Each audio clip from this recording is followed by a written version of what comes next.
Your recent speech at the Oxford Union went viral online. Millions of people watched you make the argument for British reparations to India, for a British apology to India for its colonial rule there.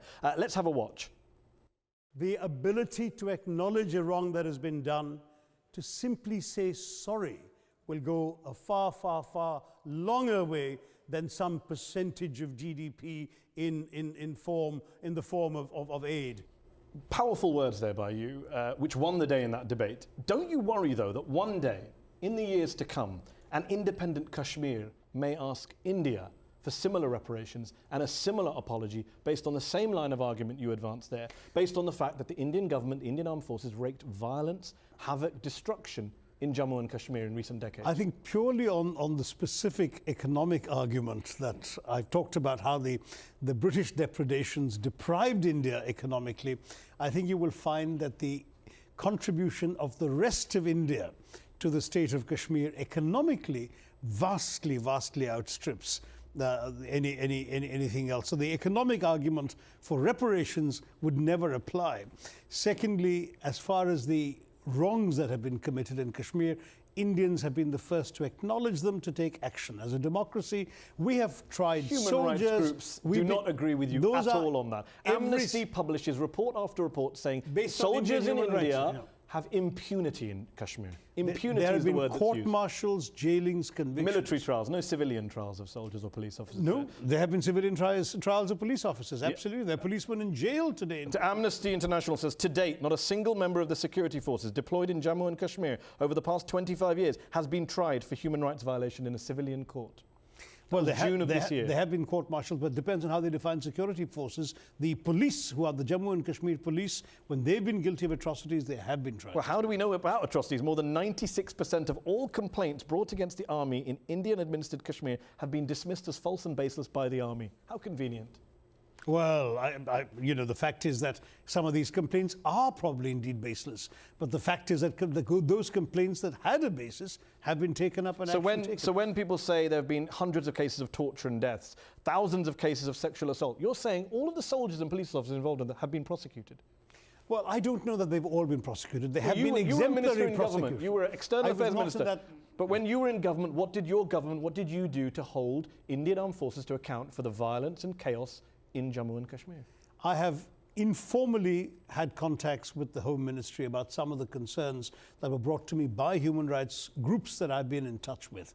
But the fact is that this was not within my area of responsibility, and I cannot interfere in the work of other government departments. No minister can in any democratic system. You talk about interference. When people say to you or any Indian politician, why not have a brokered peace deal in Kashmir between Pakistan and India? Why not let outsiders, the UN, the US, the EU, the good old Norwegians, come along and try and broker a peace deal to this seemingly never-ending conflict? You all say we don't want any outside interference. That's right. Why?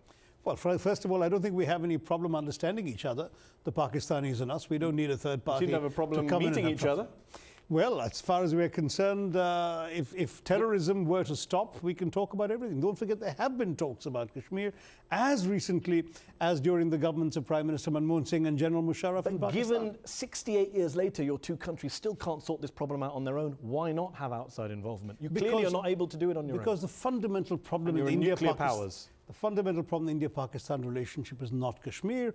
It is the nature of the Pakistani state. You think it's not Kashmir. Well, they say it is Kashmir. Well, so why should I do something I don't believe in? I'm telling you it's not Kashmir. I'm telling you it's got to do. So how does this end?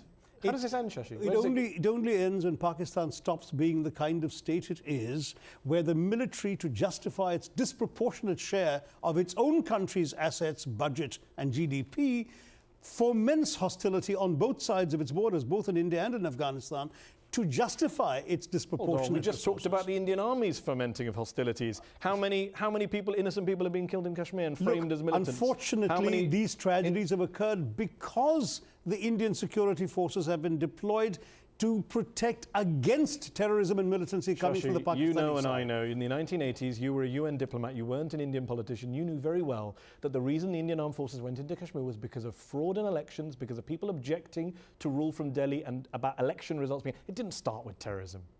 But the terrorism came very soon after those disputed elections. And when it came, the security forces come in. Look, these are young people who are fearing for their lives. But the rest of the world is seeing two nuclear powers on the brink. Shouldn't we all be worried? I hope not, because so far, despite so many flashpoints, it has never come to that. The Pakistanis seem to prefer a strategy, to use one of their own expressions, of bleeding India to death by 1,000 cuts. And India, in turn, has managed a strategy of resisting terror without resorting to war. But it has not been a happy situation, I think, for anyone involved. Many would say you've been bleeding Kashmir with more than cuts.